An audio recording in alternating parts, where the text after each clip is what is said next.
ഞങ്ങൾ എല്ലാ വിഷയങ്ങളും, അതായത് സിനിമാ ഇൻഡസ്ട്രിക്ക് ആവശ്യമുള്ള കാര്യങ്ങൾ അദ്ദേഹം പേഷ്യൻ്റായിട്ട് ഹിയർ ചെയ്തു. മെയിനായിട്ടുള്ള ഇഷ്യൂ എന്ന് പറഞ്ഞാൽ എന്റർടൈൻമെന്റ് ടാക്സ് എന്ന് പറഞ്ഞാൽ ഡബിൾ ടാക്സേഷൻ, പിന്നെ ഇലക്ട്രിസിറ്റി താരിഫ്, സബ്സിഡിയെ സംബന്ധിച്ചുള്ളത്, ലൈസൻസിങ്, ഏകജാലക സംവിധാനം, അങ്ങനെ ഇൻഡസ്ട്രി ഫേസ് ചെയ്യുന്ന മുൻ സർക്കാരിന്റെ കാലത്ത് പലപ്പോഴായിട്ട് ആവശ്യപ്പെട്ടിട്ടും നടക്കാത്ത ഒട്ടനവധി കാര്യങ്ങളുണ്ട്. ആ കാര്യങ്ങളെ പറ്റിയൊക്കെ വിശദമായി ചർച്ച ചെയ്തതിന്റെ അടിസ്ഥാനത്തിൽ അദ്ദേഹം ഇമ്മീഡിയറ്റ് നടത്താൻ പറ്റുന്ന കാര്യങ്ങളും പിന്നെ ഫൈനാൻസുമായിട്ട് ബന്ധപ്പെട്ട് ചെയ്യേണ്ട കാര്യങ്ങളെല്ലാം അദ്ദേഹം ഉടനടി ടേക്കപ്പ് ചെയ്യാമെന്ന് തന്നെയാണ് പറഞ്ഞിട്ടുള്ളത്. അല്ല, അത് അദ്ദേഹത്തിന് മാത്രമായിട്ട് തീരുമാനമെടുക്കാൻ പറ്റത്തില്ല. കാരണം വെച്ചാൽ അത് ഫൈനാൻഷ്യൽ ഇംപ്ലിക്കേഷൻ ഉള്ളതാണ്. ഡബിൾ ടാക്സേഷൻ ആണെന്നുള്ള തത്വത്തിൽ മിനിസ്റ്ററും ബഹുമാനപ്പെട്ട സെക്രട്ടറിയും എല്ലാവരും സമ്മതിച്ച കാര്യമാണ്. അത് മുൻ സർക്കാരും സമ്മതിച്ചിട്ടുള്ളതാണ്.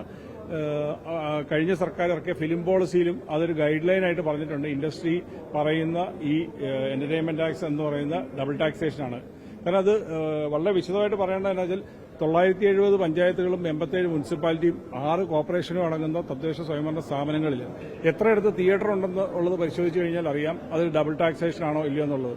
തദ്ദേശ സ്വയംഭരണ സ്ഥാപനങ്ങൾക്ക് വരുമാനം നഷ്ടപ്പെടും എന്ന് പറയുന്നത് തെറ്റായ ഒരു ഇതാണ്. 9% സ്റ്റേറ്റിന് കിട്ടുന്നത് തദ്ദേശ സ്വയംഭരണ സ്ഥാപനങ്ങൾക്ക് കൊടുത്താൽ തീരാവുന്ന പ്രശ്നമേ ഉള്ളൂ. അതിന്റെയുള്ള കാര്യങ്ങൾ മുൻ സർക്കാരിന്റെ കാലത്ത് ഞങ്ങൾ ഡീറ്റെയിൽ ആയിട്ട് റിപ്പോർട്ട് കൊടുത്തിട്ടുണ്ട്. ഇത് വീണ്ടും അദ്ദേഹം തുടർന്നുള്ള വകുപ്പ് തല ചർച്ചകളിൽ ഞങ്ങളെ വീണ്ടും വിളിക്കാമെന്ന് അദ്ദേഹം പറഞ്ഞിട്ടുണ്ട്.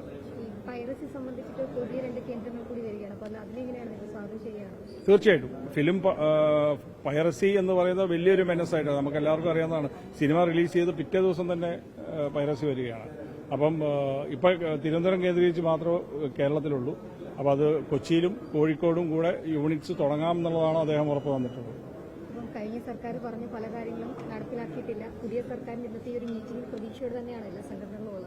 100% എല്ലാം നല്ല രീതിയിൽ അദ്ദേഹം കേൾക്കുകയും ഈ സർക്കാർ, അതായത് ഇപ്പം നാളെ മറ്റന്നാളുമായിട്ട് എല്ലാ കാര്യങ്ങളും നടത്തി തരാമെന്നുള്ളതല്ല. പുതിയൊരു സർക്കാർ വന്നിട്ട് ഇത് ഇൻഡസ്ട്രിയുടെ ഞങ്ങളെ എല്ലാ സംഘടനാ ആൾക്കാരും ഇവിടെയുണ്ട്. ഞങ്ങളെ സംബന്ധിച്ചിടത്തോളം ഇത്ര ആഹ്ലാദകരമായിട്ടുള്ള ഒരു മീറ്റിംഗ് ഇല്ല. കാരണം എന്ന് വെച്ചാൽ ഇത്രയും നാളത്തെ ഒരു ചരിത്രം പരിശോധിച്ചു കഴിഞ്ഞാൽ ഫിലിം ഇൻഡസ്ട്രിയെ ഒരു മീറ്റിംഗിന് ഒരു അധികാരമേറ്റ ഒരു 10-12 ദിവസത്തിനകം ഒരു മിനിസ്റ്റർ വിളിക്കുക, നമ്മളെ കേൾക്കുക, നമ്മുടെ പോയിന്റ്സ് നോട്ട് ചെയ്യുക, ബന്ധപ്പെട്ട വകുപ്പുകളുമായിട്ട് പറയാം എന്നുള്ളത് പറഞ്ഞിട്ടുള്ളത് വലിയൊരു കാര്യം തന്നെയാണ്. അത് ഇതുവരെ നടക്കാത്ത ഒരു കാര്യമാണ്.